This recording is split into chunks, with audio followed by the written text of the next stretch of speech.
Kello on nyt 12 illalla yöllä.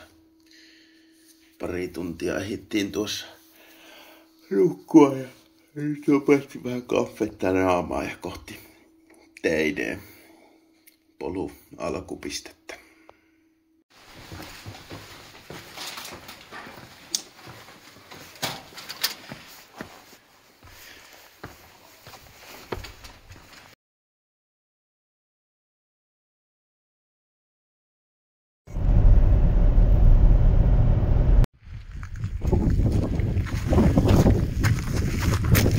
Shit mennä. 8 kilometriä ylämäkki. No niin, alkuun on päästy. Rapia kilometri tultu. Voisin tähän sanoa vähän tuosta alusta. Eli tossa kun saatiin autoparkkiin, niin siinä oli heti jotain, en tiedä mitä ne on, jotain vartijoita vastaavia oli tarkistamassa, että luvat on ok. Ja sitten ne samalla tarkisti kengät, että on maastoon soveltuvat korkeavartiset kengät, että ei ihan millään lipokkailla lähde reissun päälle. Mutta ihan lungimeininkiä, varoitteli, että on vähän normaalia kovempi tuuli. Mutta ei mitään. Se ihmeempää päästi aika nopeasti siitä matkaa. Ensimmäinen ryhmä saavutettu. Mitä mikään kilpailu on, mutta yksikään ei meitä ohita ja me kyllä ohitella. Ei vai se rauhallinen tahti. Niin kuin mä tässä hetki sitten sanoin, niin kisa tää ei oo, mutta jos toinen porukka saavutettu. Nyt ollaan reilu 2,5 kilsaa tultu. Reilu 2 kilometriä. Aika mukavalle tuntuu vielä. Tää on niinku helpoin osuus tästä reitistä. Että se on melkein niinku tietä vielä. Mutta kohta rupeaa sitä haastavammaksi menee tuo polku. Nyt alkoi vähän haastavampi osuus. 4,7 kilsaa suurin piirtein tultu. Nyt huomaa, että ruvettiin aika jyrkkää rinnettä nousee. Mutta fiilis on hyvä ja äsken otettiin vähän lisää energiaa, niin mukava jatkaa.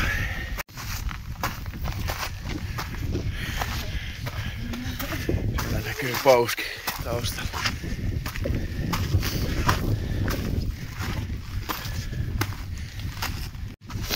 Näkyy kuukit tuolla.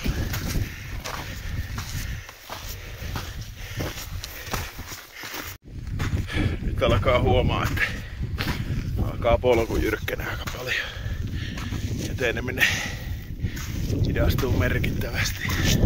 Tietysti kun ruvetaan olemaan 3 kilometrissä, niin alkaa vähän happikin kulkee huonommin. Ilma on kyllä selkeästi ohuempaa, mutta hyvin jaksaa vielä. Aikamoista Murkulan tulivuori on aikanaan syössyt sisältä. Toikin kivi on tossa varmaan joku, näyttää kamerassa pieneltä, mutta sanoisin, että varmaan joku ehkä 8 metriä kertaa 5 metriä möhkälee. Mutta on kyllä hienon näköistä, vaikka onkin pimeätä, niin pakko myöntää. Täällä on jo vähän kallioisempaa tää reitti. Tässä oli jo pari vähän tällaista haastavampaa kilpailua. Mitä pahoja täällä. Tosi hyvin pitoa näissä kallioissa, mutta jännitystä, kun tosi jyrkkä rinne tuossa sivussa, niin se on kuitenkin olla tarkkana, ettei se tule mitään ihmeellisyyksiä.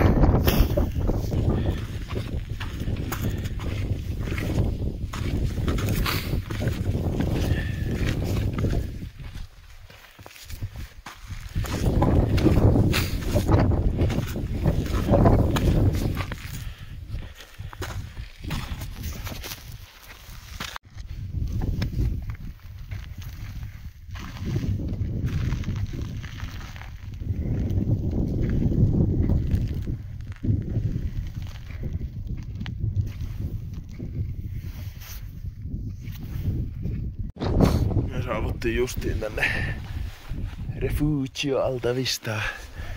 Lausuuks mä se ees oikein? Eli tosiaan täällä on tällainen majapaikka, mutta se on nyt ollut kiinni vissiin jo useamman vuoden syytä, en osaa sanoa. Ajateltiin, että nyt otetaan pieni evästauko.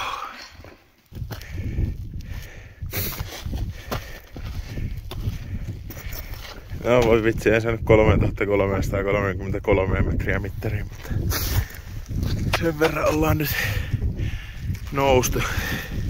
Kyllä tässä rupee tottumaton huomaan tän korkeuden pikkuhiljaa. Rupee vähän vauhti hidastuu, mutta askel kerrallaan eteenpäin. Alkaa, oho, ei tarkenna nyt tuon taivaanranta alkaa punertaa. Täytyy sanoa, että tää loppu on ollut aika HC-meininki. Tänne ei kyllä ihan huono kuntoinen tai huonolla liikkuvuudella niin pysty kyllä tulee. Tässä on ihan tekemistä itselläkin. Kraateri saavutettu. Vähän haisee skagettiin, kun tulee rikki. Ihan näy, mutta aurinko nousee ihan justiin. Jatkan matkaa pitäis vielä jaksaa, niin vaan huipua.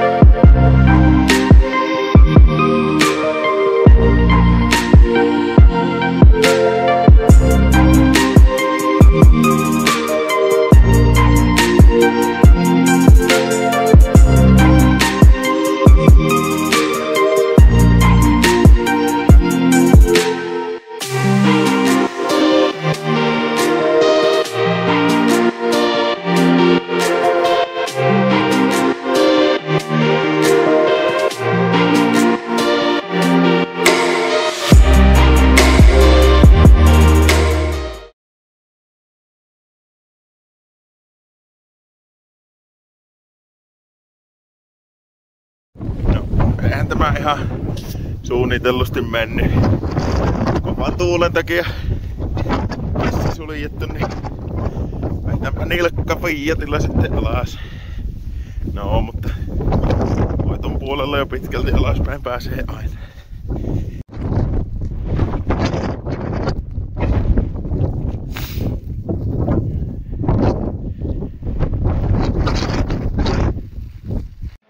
Noniin. Nyt on pahin osuus eessä, siis selätetty. Ja ei muuta kuin kevyyttä tiepohjaa vielä autolla. Mennään jo.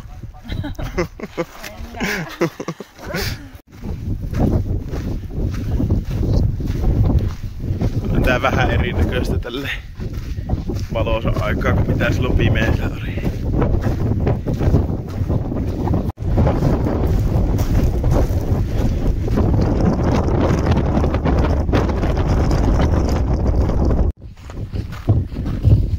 Reissu alkaa lähenee loppuun. Vihdoin. Noniin, nyt on vielä paluumatkaltakin selvitty. Olihan se aikamoinen reissu. Oli. Mutta ihan kohtuumukavasti meni sinne päälle. Tuo paluu rupesi kyllä jo painaa aika paljon. Ja kyllä se päälläkin oli se viimeinen, mitähän se oli 700 metriä, niin oli aika tiukka. Kyllä tässä vaaditaan hyvää fyysistä kuntoa, että tuonne pystyy kiipeämään. Lämmintä vaatetta saa kyllä olla ja kunnolla sapuskaa, nestettä. Sitä kyllä meni ja varsinkin nyt kun se hissi olikin kiinni, ettei me päästy sillä alas, niin oli kyllä onni, että sitä sapuskaa oli otettu kunnolla. Kyllä. Kunnolla mukaan. Mutta ei kai siinä. Nyt on loma fyysisin osuus suoritettu. Siis lähdetäänkö me nukkuu ja puulille? Siinä varmaan tämän päivän resepti. Onko sulla mitään loppukaneetteja? Ei kyllä ole mitään. No niin, päätetään tämä tähän.